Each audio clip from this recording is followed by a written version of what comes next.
If I give a piece of value to my friend, I feel good. Super important to get clear on this early on. So if you don't know exactly who you want to talk to, then podcasting, especially it rose up in a time where we were so disconnected.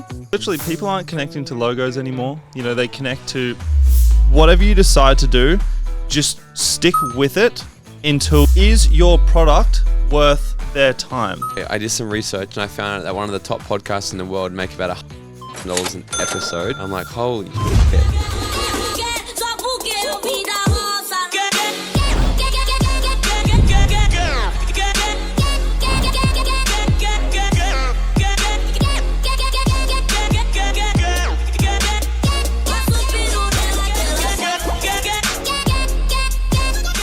Alright guys, what's up? Welcome back to another podcast. So in today's interview, I've got a very special guest.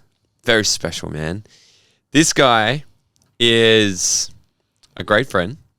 This guy is also the host of the Before the Money podcast, which is ranked in one of, what did we look at the other day? 22? Yeah, top 100, top 50 in Australia podcast, which is absolutely just freaking amazing. He's got a bunch of other companies and stuff as well, but one thing that we're going to be talking about today is he's actually now my business partner as well. And we've just developed this brand new company. We're going to talk a little bit about it, but it's all about podcasting, social media growth. But I want to bring him on to actually talk about it and pick his brain about it, because when it comes to podcasting, the creative side on why it's freaking important right now, he's an absolute beast. So please welcome to the show, Mr. Jack William. Thanks for having me. What's good, mate?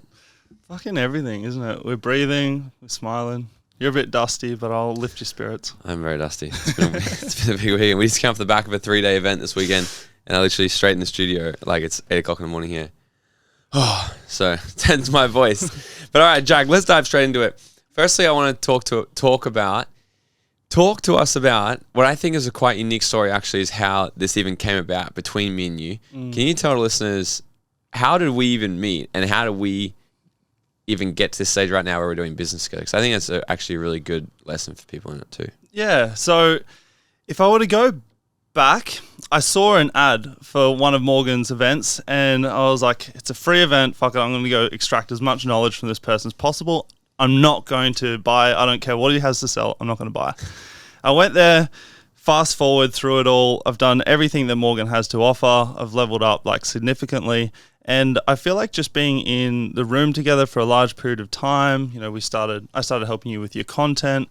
We just got along. We have like very similar values. And we started to see a lot of success in the content that we were putting out for your like new business, right? So I feel like our relationship just nurtured over time. We've spent many, many hours together now. And I value a lot of your perspectives on the world.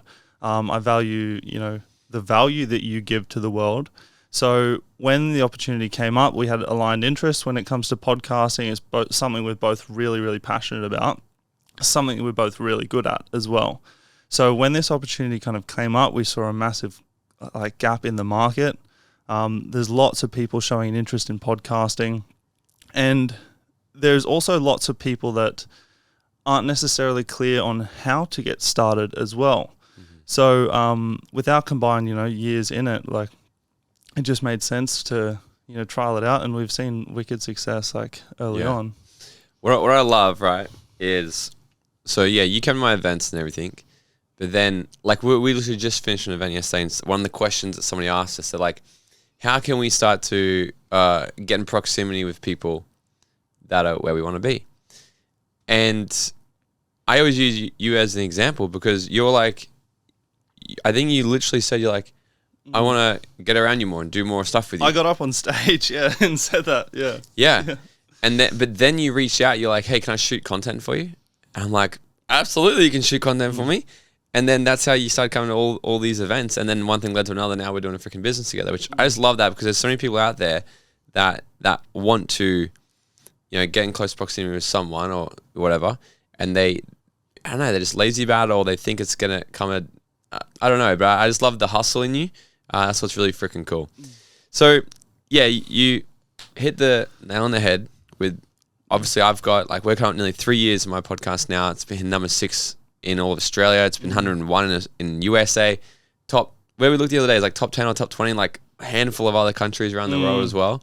So, but then one thing that you absolutely kill with your podcast is the creative side of it. So we were talking, we came together, like, let's create this business called Dojo Media. So it's our brand new. It's the first time we've talked about it. But Jack, talk to us. Let's just start with, why do you think podcasting is super important right now, specifically in 2023, and where do you see it going in the next 5 years? So I think podcasting aside, long form content is a huge power play, right? Because what it allows you to do, number one, it gives you a large platform to build a strong and meaningful relationship with your audience, right? Look at Joe Rogan, for instance. He sits down and talks for 3 hours on average for his episodes, and the vast majority of people tune in the entire way. By the end of those 3 hours, you know him and the guest very, very well. You know them intimately, right? Because you've had a chance to sit in and be like a fly on the wall for their conversations. So long form content is very powerful for that regard. But also it allows you so much flexibility to cut limitless amounts of content from that long form piece of content, which is what we do in Dojo, right? You can cut short form reels that you can repurpose on TikTok, Instagram, YouTube Shorts. You can cut blog posts out of them, get AI to rescript them. You can cut, shorter form YouTube videos. You can cut Twitter posts. Like, the amount of content you can cut from a 1 hour conversation with, someone imparting their wisdom to your audience. Number one, it builds credibility for you and your guest, but also the flexibility you have with content is absolutely incredible. And I think that's why long form is really, really powerful, especially if you're a really busy business owner. You don't have time to be sitting down making 50 reels a week and doing all this kinds of stuff. Whereas you as a business owner, you can sit down and have a high level conversation with someone for an hour and a half, get so much value from that. And then with the right team structures in place, you can cut hundreds of pieces of content from that hour long conversation. Yeah. So what about for, let's talk about because we were having a conversation the other day about, the early adopters and all that sort of phase. If we think back to the TikTok phase, the YouTubes, even though YouTube's still pumping right now, but I love what we're doing because we're using podcasting to actually take advantage of YouTube as well, which I saw the other day. YouTube's actually just surpassed Spotify and Apple Podcasts as the highest streaming platform for podcasts. That would make sense. Yeah. So on terms of where we are in the adoption curve for podcasting, it's been around for a little while, but for those of you that are familiar with essentially what the adoption curve is, you've got the early adopters, which, to put it in context of the Joe Rogans, he's been in the game now for 9 years. He's grandfathered in. Everyone knows Joe Rogan in the podcasting space. He's an early adopter. And then you've got, so the early adopters, then you've got where we are currently right now, which is when the curve is starting to get quite steep. So right now, everyone's starting to understand, this is the bull run of podcasting, right? Everyone's starting to see the value in podcasting. Because you're starting to see it around you so much, it's in everyone's consciousness, oh, I'd like to start a podcast. The amount of conversations I have when someone's, I'd love to start a podcast. And that is coming into everyone's conscious awareness now. And then it will get a point, probably 2-3 years' time, where podcasting is very saturated with lots of micro creators. What happens with social media and all that kind of stuff. You get a couple of people that take advantage early. They build a huge name for themselves because there's lots of people consuming and not that many people creating. And then the pendulum starts to swing the other direction and we go down the other side of the curve to, the medium adopters and late adopters. So right now, Australia specifically, per capita, we are the largest consumers of podcasts in the world. We surpass the US, the UK, all that kind of stuff. We love podcasts here in Australia. I think I was listening to the stats, 46% or 48% of the population here in Australia consume podcasts on a weekly basis. That's nuts. Yeah, that is high. Yeah, because I think America is something like 37%. Yeah. Something like that, which is still so freaking high. But I remember because I remember I thought the only ever podcast that ever existed was this one called Addicted to Success. Now become very good friends with Joel Brown, right? And I was listening to his, 8 years ago. I was like, isn't this cool? This guy just brain dumps all his knowledge and interviews people. But now it's, and back then, if you mentioned podcast, people were like, what's a podcast? Now I literally see just like, and it used to be the people who knew about it was people that are into business, personal development, or anything like this. And now I'm seeing like just randoms on my Instagram feed that are not into personal development at all, or like that I'm aware of, right? And they're like, tell me some good podcasts, listen to them in my drive.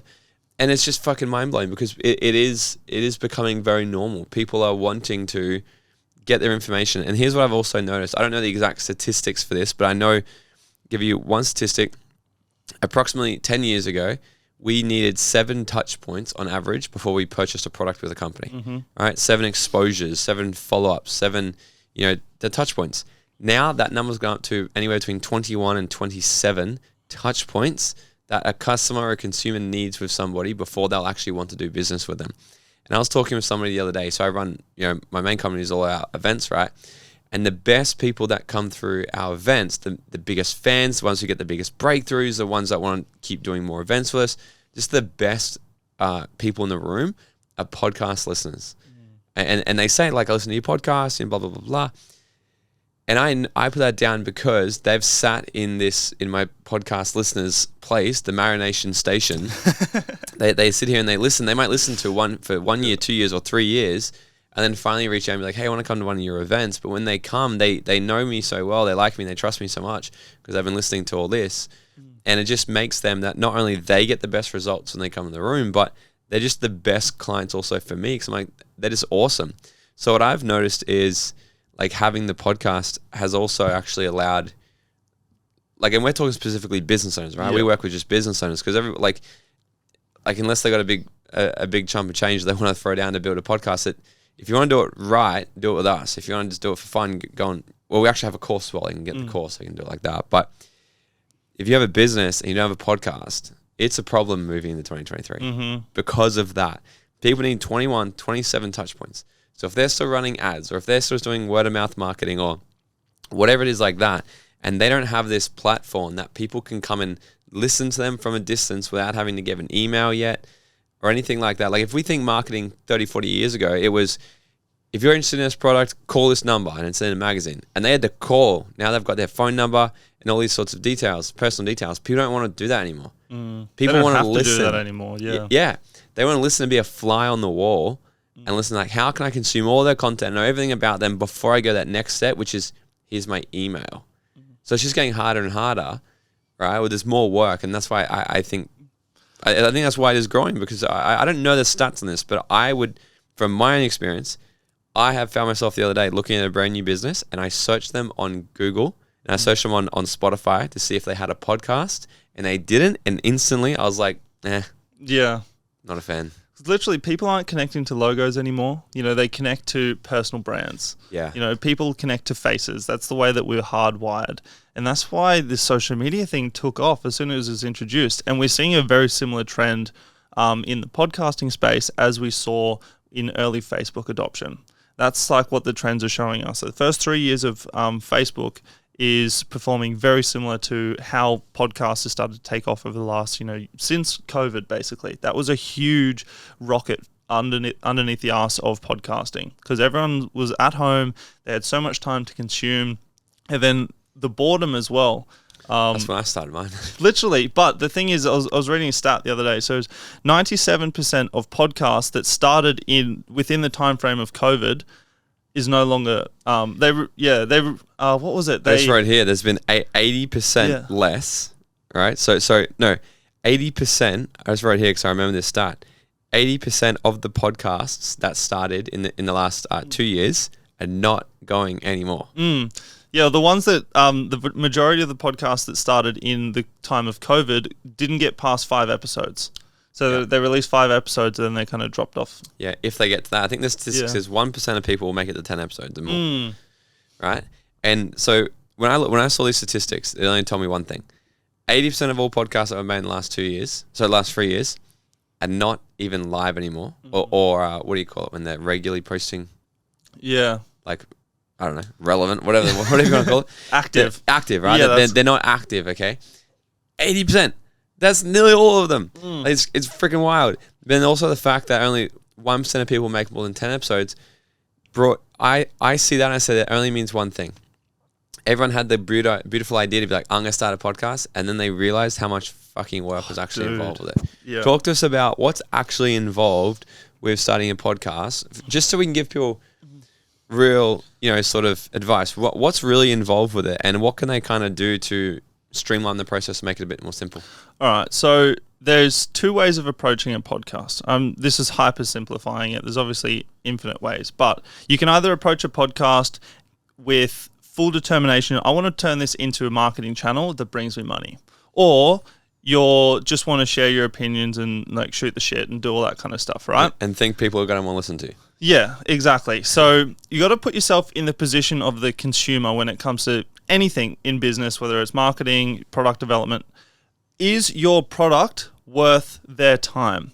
Considering how many options that they have out there to listen, to watch, like you're not just competing with other podcasts, you're competing with everything that's possible out there to be consumed, right? So, first of all, do you have something to say? Like, do you have a clear intention in mind? What kind of value do you want to share? If you just want to entertain, fantastic. That is the value. If you want to share on a specific topic you have expertise in, that is your value. And then build out who you want to talk to. It's super important to get clear on this early on. So if you don't know exactly who you want to talk to, then you don't know the language that you need to speak to them in. And like for anyone that studied marketing, if you try and speak to everyone, you speak to no one. Whereas if you try and speak to a handful of people, you're going to speak to them as if you know them and then they know you, and therefore you'll deepen that relationship. So once you get super clear on that, then it's about executing. So the way that I went about my podcast since I started is I said I'm going to show up every single Wednesday and record an episode. So when I decided to do this, I came out of a period of just being fucking all over the place, trying a million different things and not finishing anything. So I say, if I'm going to start a new thing, I'm going to commit to what I say I'm going to do at the start and do it all the way through. And the big, I think, separator that allowed my podcast to grow rapidly was I started with video from the word go, from the very first episode. Yes, it is so much more work, but the thing about podcasting platforms are they're not search engines. They're not like your YouTubes. They're not like, Instagrams, all that kind of stuff. People only find you in the podcasting platforms if they already know you exist. So if you're only doing audio, and you're going to have to do a heap of work to try and pull people in from other platforms. Simple as that. And like that strategy is entirely up to you. But if you lead with a, say, Instagram or YouTube first strategy and you lead with video, you can pull people in from those other platforms really, really easily. And then something like what we've transitioned to over the last couple of weeks is leading with a YouTube first strategy, meaning we're essentially creating YouTube shows that are highly visual, very, very captivating, systematized for a YouTube audience, and then pulling people into podcasting platforms. YouTube does the marketing for us. Yeah. If we really nail down our titles, our thumbnails, we make sure the first minute of our video is really high impact and really builds up that intrigue, YouTube will spread that far and wide. As long as we make the formula that YouTube likes, which is a whole podcast in itself, as long as we're like creating that formula and creating virality, YouTube will do the heavy lifting. And that's why video is so fucking important when it comes to podcasting. What's something you wish you did at the start of your podcast? If you just start again, what would you do differently? Reach out to bigger guests. From the word go, I definitely battled like am I good enough complex. Yeah. And then I kind of, especially the first 30 episodes, I played well within my comfort zone. Not that I would necessarily change anything, because I definitely allowed myself, when I started talking to bigger guests, I came correct. You know what I mean? I came prepared. I had the conversation thing down pat. Like for the first 30 episodes, we were still like losing files and all that kind of stuff from like recordings. And I literally only just started the whole using a camera thing because of the podcast. And now it's my sole income. But I was still learning how to operate a camera, how to operate sound, how to do the editing, like 100% bootstrapped the whole thing. Like I've told you this before, my first episode took me 7.5 hours to edit. That's not even factoring in the preparation or anything like that. So, yeah, I mean, if I wasn't 100% convicted, that's the nails of it. Yeah, get someone else to do it. But honestly, whatever you decide to do, just stick with it until you see results. Keep going until you see results. And then once you perfect that thing and you start seeing results, build upon it, build upon it, build upon it.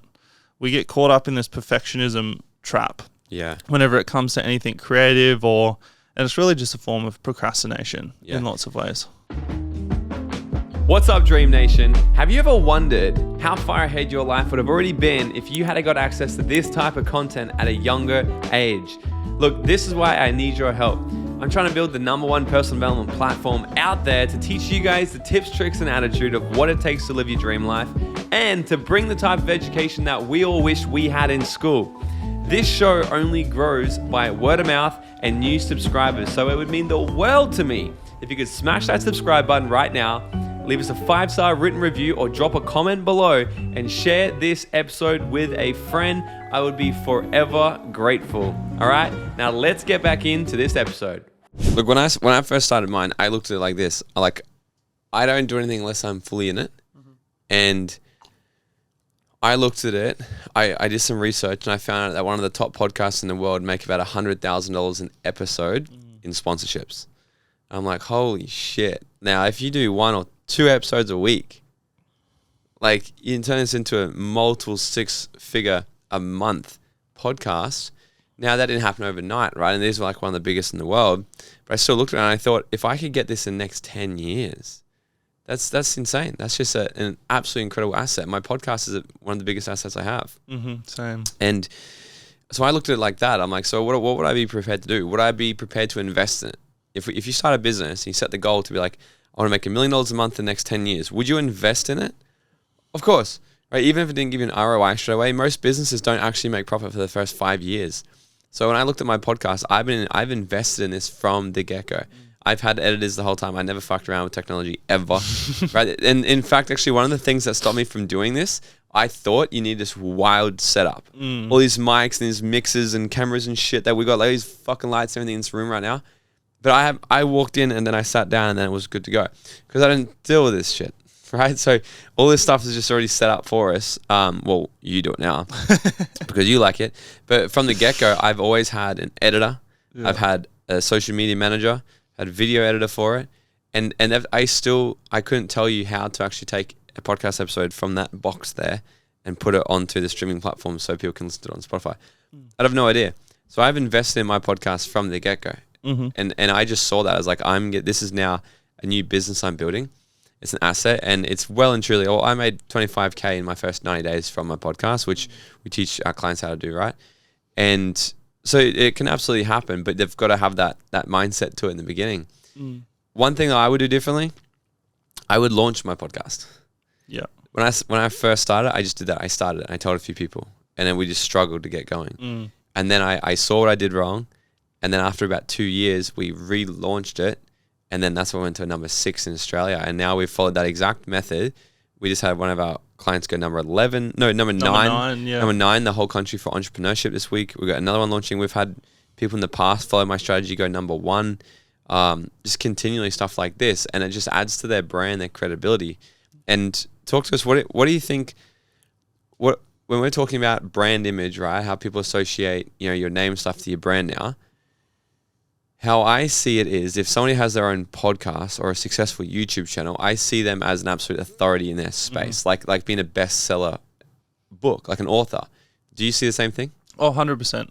And like going back to what we were talking about early on, people connect with people, there's no possibility for someone to form a long-lasting connection with you through short-form content unless you've been posting for years and years and years. Like we look at these influencers, especially on like Instagram and stuff like that. They have been in the game fostering their relationship consistently, day in, day out for years. And it's taken them that long to build up like a trusting relationship with their audience. Whereas, and I even notice it within myself, whenever I come across a new podcast, I listen to 3 episodes and I know how the person thinks. I know that what they're interested in. I know what their values are. I know whether or not I would be able to trust them, what I'd be able to talk to them about if I were to bump into them in the street, just for listening to like 3 hours of them talking. Because you get a chance to step inside their brain, right? And it does give them a position of authority because you get to hear their opinions in full form. You know, you get to hear how they structure their thoughts. And I don't think there's anything more intimate when it comes to forming a relationship than having that. Like, what was it? Was it you that were talking to me about this yesterday? It takes roughly, 100 hours or something of time with a person for you to be able to consider them a good friend. You know, and if you're listening to 100 episodes of, you know, the Dream Out Loud podcast, in the psychology of your listener, you are a really good friend, even though they might not have ever met you. They've spent 100 hours with you, and the brain doesn't discern the difference between whether they've spent 100 hours with you listening because it's such an organic conversation, or whether they've spent 100 hours hanging out with you, you know, like in real life. The brain doesn't know the difference there. And that's why I think podcasting, especially, it rose up in a time where we were so disconnected. Now it is almost the only thing that matters when it comes to content. Podcasting and YouTube, long form stuff, which then you turn into short form content. But the long form is the pendulum that allows everything else to work. Yeah. So important. Cool. So what's some of the most important things when it comes to content creation around your podcast, when we're talking about, like, you make some epic reels, and literally I've never had a organic video of mine go viral, like proper viral ever, until you start editing my shit. So what are some main things if people want to try and do this themselves? Mm-hmm. What do they need to look for? What's important when you're creating a good, engaging reel? So whenever I train our team, right, it is super simple. The structure of a video is first 3 seconds. Why should they care? So the first 3 seconds has to tell them exactly why they should care, laced with a little bit of intrigue. So first of all, if you can pique someone's interest enough that they're like, oh, I'm interested in podcast marketing. I've perked their interest. I've cast out my net for all these people that are interested in this particular topic, but I haven't given them the answer. You know, a certain hook might be something along the lines of, here's how I made $90,000 my first 25 days of podcasting, or reverse that for whatever it was, 25,000 my first 90 days of podcasting. Straight away, everyone with a podcast or everyone thinking of starting a podcast is kind of like, oh, I like money. I want to start a podcast. I don't know the answer to this question. It starts an open loop. I want to watch this piece of content. Straight away, the first 3 seconds, literally there's been countless studies on this. We have about 3 seconds in today's attention economy to capture and keep attention. Then first, straight after, you want to provide value fast as possible. Mr. Beast talks about this a lot, retention. If there is at any point a part in your video that drops off or steers away from the narrative that you sold them on in the first 3 seconds, then they're going to get distracted. Remember what I was saying before? You're not competing against other podcasters or other social media influencers. You're competing against everything out there that could be possibly consumed, right? You're competing against the magazine that's seen next to them. You're competing against the sound of sirens outside. Anything that could garner their attention, you're competing against. So you want to provide value straight away, and then you try and give the fundamental answer as far towards the end of the video as possible. So you want to take people on a story. Once you've captured them with that initial hook, take people on a journey and help them find the answer with you. You're not just telling. Like, this is one thing that you do really, really well on stage, and that's why I think I connected with your messages so much, is you train through story. All right, you train through story, you give analogies, you take people on a journey so that by the time you give them the answer, they've already thought of the answer because of how you've positioned the content. Mm-hmm. And you find in long form content, you can find lots of those little gold nuggets, right? But it's just having tuning in the eye and thinking as a content creator, it's very easy for us to be biased of our own content. Same with when it comes to anything. Anything that we create, we think, oh, it's so good because we've created it. But really train yourself on stepping back. Once you've spent the time creating this content, or maybe you've got a team like Dojo that does it for you, take a step back and really analyze, if I was coming across this piece of content for the very first time and I had no clue who these people were, would I watch past the first 3 seconds? And if the answer is yes, the likelihood of that piece of content of succeeding is very, very high. Do people need a big following in order to be successful? No, we were getting like tens of thousands of reels on our podcast platform with a couple of hundred followers. Still, we don't have a huge following on our podcast. I think we've got like 2,000 followers on our podcasting page now, but we have some reels that have done 80,000, 90,000. And it's just because they've created intrinsic value. So shareability is super important as well. When you create value in the content pieces, people naturally want it to spread on, because you think about the way that we operate as humans, right? If I give a piece of value to my friend, I feel good, right? So if I share a piece of value on my story, that's me virtually like virtue signaling. I'm the kind of person that cares about success, right? That's why I posted this. I want you to all know that I value success. So if I create a piece of content that's valuable, that is in a specific niche and speaks to a specific type of audience, then they're going to spread that piece of content to virtue signal. They're going to put it on their stories to tell the world, hey, I'm the kind of person that cares about success. I'm the kind of person that cares about building a world-class podcast. Whatever the topic of your podcast or your content is, make sure it provides value and allows people to showcase to the world by sharing your content what they believe and their values as well. Yeah. Talk to us about what is omnipresence and why is it important for brands? Okay. Gary Vee is a great example for this. When it comes to social media, when it comes to marketing, you cannot go anywhere or across any social media and not find Gary Vee. Omnipresence means you are everywhere. You are present in all areas. So the whole idea of omnipresence, like you were talking about before, having, your 30 touch points or whatever it was. A touch point could be something as simple as them seeing you on a friend's story. Maybe a reel of yours pops up. Maybe they see a tweet of yours on another platform. All these equal touch points. They're just familiarity points. Think about in the terms of social settings. Say, for instance, you go to the Burleigh Pavilion every Saturday. And then every Saturday, you see roughly the same amount of people.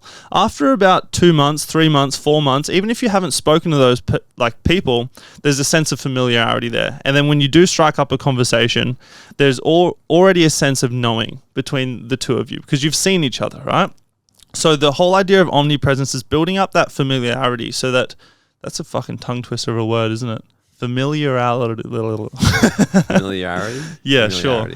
So that when the conversation does start, or say, for instance, they decide to come to an event or things like that, they're already very familiar with who you are and what you are. They know, like, and trust you, right? So omnipresence is really the idea of having yourself situated everywhere that they could possibly go. And specifically online, it's really easy. You can, from a single piece of long-form content, like I said before, you can cut blog posts and post them on Medium. You can cut tweets, post them on Twitter. You can cut reels or static posts for Facebook. You can put them in your Facebook group. You can make Twitter, you can make pins on Pinterest. You can do TikToks. You can do Instagrams. You can do YouTube Shorts. You can do YouTube Mediums. You can do YouTube long form. All from one bit of content. All from one piece of content, and magnify that. So I think on one of our packages, you get like 300 and something pieces of content a month from 4 long form videos. Or like, yes, anyway, up to 640 pieces of content. Yeah, that's the big one. Exactly. Right? That's the big one. But like, that's what I do. Like, if you'll see my social media, I don't post any of my content. It's all the team do all of it. But think of how quickly you'd get past that 30 touch points with a strategy like that. That's my goal. Mm-hmm. Yeah. And then like that's the main thing. It's like they're on every single platform. They see it somewhere. They see us. But then also we're also noticing now, here's what I'm also seeing, because everyone has a podcast. So now you've also got to create micro content that's so fucking good that buys them, that sells them to listen to your podcast. So like I've seen this is where I see people fuck up all the time. They create a podcast and they don't have a good marketing strategy to market their podcast. Mm-hmm. Like, so what's the point? Like, either just stop wasting your time or do it properly, right? But that's I guess that's like I've been doing this for 3 years now. How long have you been doing yours? 2.5. Like this, I've just cracked this. Like I've just figured this. I'm like, And then me and you together, we figured out that's why we've freaking put Dojo Media together. Like if we, like all my products I have, and even my Dream Out Loud events as well, it's just I'm creating stuff that I wish I had earlier. And this, I freaking wish I had Dojo Media earlier. So if people want to start a podcast or relaunch their podcast, explode their podcast, or have our team do absolutely freaking everything for them and take them to the top charts and blow it up, what do they do next? How do they reach out to us? We don't have our social media set up yet. See, this is the sign of a good business, right? We literally haven't even had a time to build out our own social media or build out a website or anything. You know, in the past, I would have spent the first 9 months of my business building the website. You know? Yes, but that's the evolve. It comes with like maturity in business, I suppose. But you can email accounts@dojomedia.group. Just send us an email. Let us know, you know, your current position, what you're wanting to do, how high up the charts you want to go, and we'll have a conversation and we'll build out something perfect for you. Actually, I want to do something sick for my listeners. Okay, so anybody listening on the Dream Out Loud podcast, DM me on Instagram @MorganTNelson, mention this podcast and just say, I want to work with Dojo. And you guys can have 50% off your startup. Let's give them 50% off. So mention Dojo, just mention this podcast, DM me. We have a conversation about actually taking your ideas, your goals and everything and bring them to life so you don't have to do shit. The idea, I've created this so for the perfect people like me, where it's like, I've got this passion, I want to talk about it, but I got no freaking idea what to do next or how to get it out. It's 100% for you. So reach out on Instagram or that email. Jack, to wrap this up, one final question for you. You record on my podcast, so you know what the question's going to be. If you were to go back to your 18-year-old self and give him 30 seconds of advice, what would it be? Stay consistent. Whatever you decide to do it till completion. Do it till completion. And I know this isn't the format of the show, but I also want to say on the realm of podcasting, if you're kicking yourself about not taking TikTok 100% seriously back in 2019, 2020, because you saw people blowing up, don't make the same mistake when it comes to podcasting. I don't know how many times we've had opportunities laid out in front of us that are gold rushes or that are, you know, once in a lifetime opportunities. There's only so many of those you can sit on the sideline for before you start really questioning your abilities. Don't allow the story inside your head to stop you from taking action on what you know is an absolute no-brainer. That's all I'm going to say. Thank you so much for listening. And if you got value from this episode, it goes such a long way. If you can just take 20 seconds of your time, leave me a 5-star rating and written review, then screenshot this episode and share it to your story. And make sure you tag me for that shout out. And until next time, guys, go out there and dream out loud.